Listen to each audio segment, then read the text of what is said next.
Please welcome বেহালা থেকে কৃষাণু দাশগুপ্ত।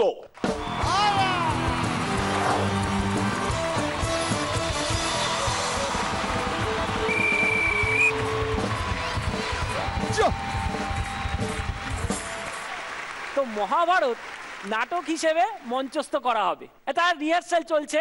তো সেখানে জুটে গেছেন ওই আমার তেনারা আর কি। তো এবার কোথায় রিহার্সালটা চলছে? রিহার্সালটা চলছে ওই গল্প হলো সত্যি, ওই সিনেমার যে দাদু, সেই দাদুর বাড়িতে। আচ্ছা আচ্ছা, তো দেখা যাক কি হলো। প্রথমে রঞ্জিত মল্লিক। আমি ভীষণ খুশি, আমি আজকে ভীষণ খুশি। আমরা সবাই আবার এখানে সমবেত হয়েছি। আমরা সকলে মিলে আনন্দ করব, ঠাট্টা করব, হাসি করব, ফুর্তি করব, ফাত্তা করব।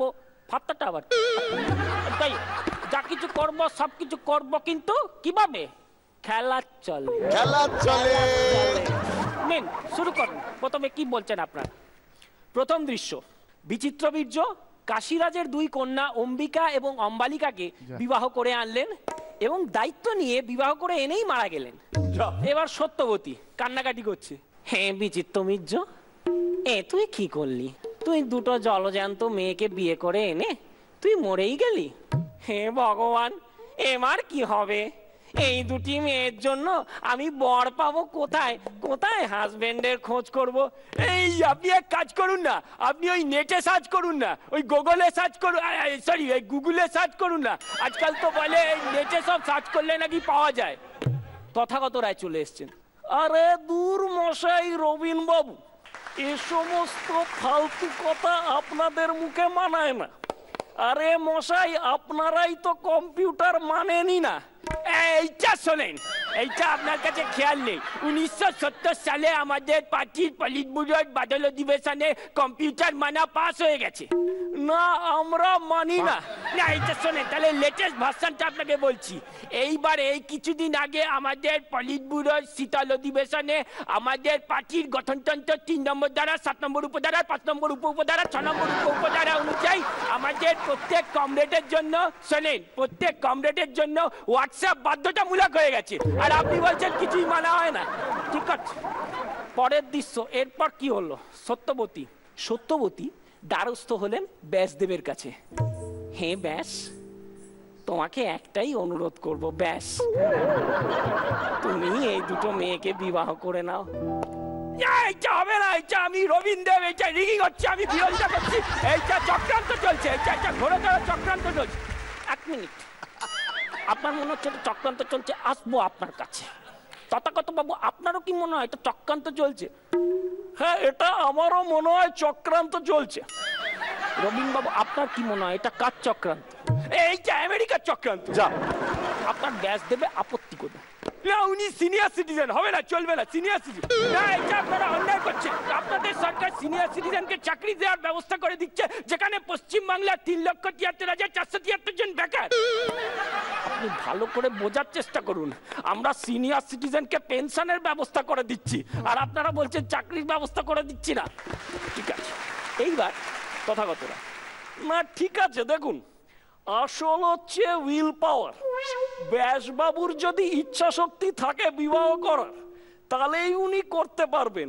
ইংরেজিতে একটা কথা আছে, where there is a will there is a way. আসল হচ্ছে উইল।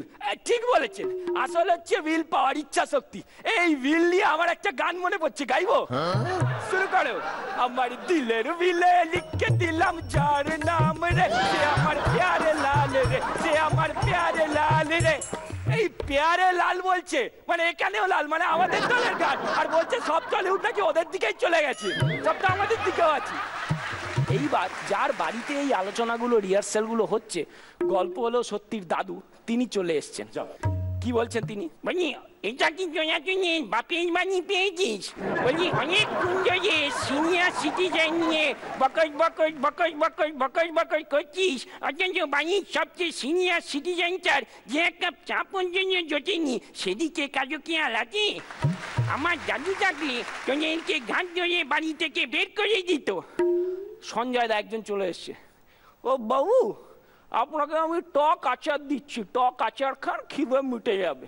ঠিক আছে, আমার দাদু থাকলে তোদেরকে বের করে দিত। বাবু আপনি কিন্তু ভালো করছেন না, আমাদের সঙ্গে খুব বাজে ব্যবহার করছেন। কেন এরকম করছেন? শুনে যান, যা করেছি বেশ করেছি, তোদের যদি না পোষায় চলে যা, চলে যা, চলে যা। দাবি চলে গেল। এবার আমাদের শিল্পমন্ত্রী অমিত মিত্র এসছেন। আচ্ছা অমিত বাবু, আপনি তো এই যুদ্ধটা দেখছেন, এই তথাগত রায়, রবীন্দ্র মেনা তো নিজেদের মধ্যেই যুদ্ধ করে যাচ্ছেন, ঝগড়াঝাটি করে যাচ্ছেন, আপনার কি মনে হচ্ছে? অমিত মিত্র: না দেখুন, আমার খুব হাসি পাচ্ছে, এদের কাণ্ড কারখানা দেখে আমার ভীষণ হাসি পাচ্ছে।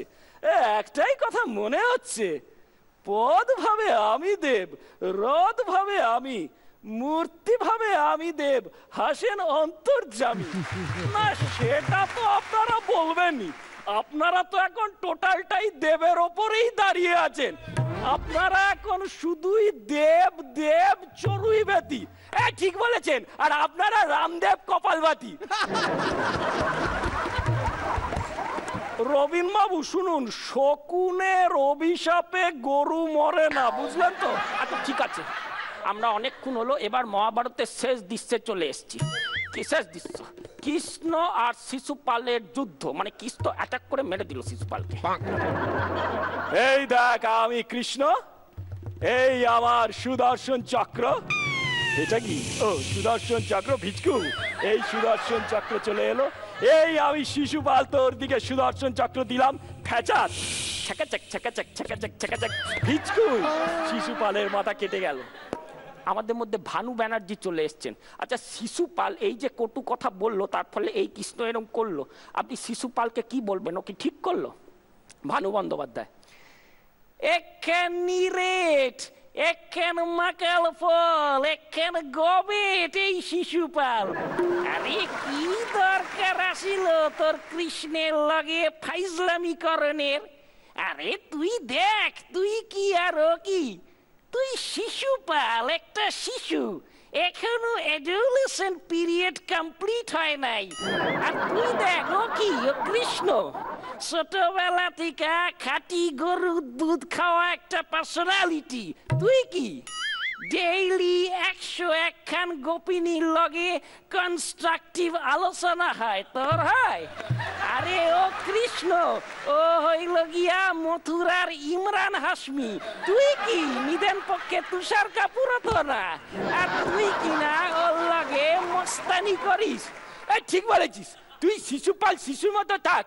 হ্যাঁ, সামনে তোর মাধ্যমিক, রবীন্দ্রনাথের ছেলেবেলা পর, শৈশবের কথা বল।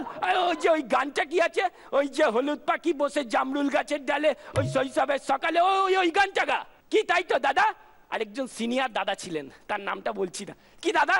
ঠিক বলছি, ঠিক বলছি আমি দাদা, শৈশবের গান গাইবে হলুদ পাখি, সেই দাদা।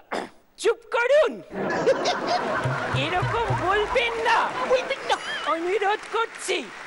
শৈশব নিয়ে হাঁটা দেবেন না, আওয়াজ দেবেন না, দোহাই বলছি। আপনারা মানুষ, আপনারা দুষ্টু, হলুদ পাখি নিয়ে আওয়াজ দিচ্ছেন, বলতে দ্বিধা নেই। আমরা সবাই এক একটি শৈশবের হলুদ পাখি।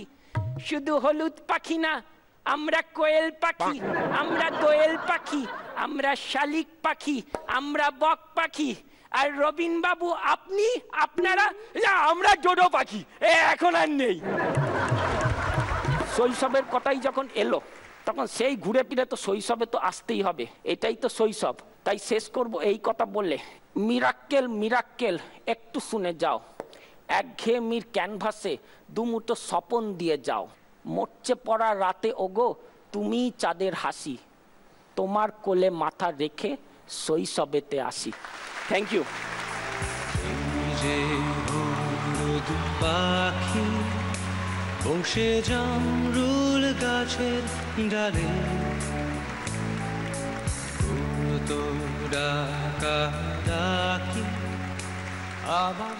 পুজোর সময় জেনারেলি যেভাবে বাঙালিরা ওই চিরাচরিতভাবে সুমো ড্রাইভারকে প্রায় 18 থেকে 24 ঘন্টাই খাটিয়ে থাকেন, ঠিক সেইভাবে নিজের গলাটাকে খাটালো এই ভদ্রলোক। It is an absolute honor and pleasure to hold this glass of water to a master performer, কেননা গলার ওপর কি চাপ গেছে সেটা আমরা সবাই জানি। প্লিজ আগে একটু জল খান স্যার। সে কি ফিরবে না, ফিরবে না আর কোনোদিন। আমি বাইরে থাকি, আরো অনেক বাইরে জায়গায় জায়গায় ঘুরছিলাম, অনেকদিন বাদে মনে হলো বাড়ি এলাম আজকে।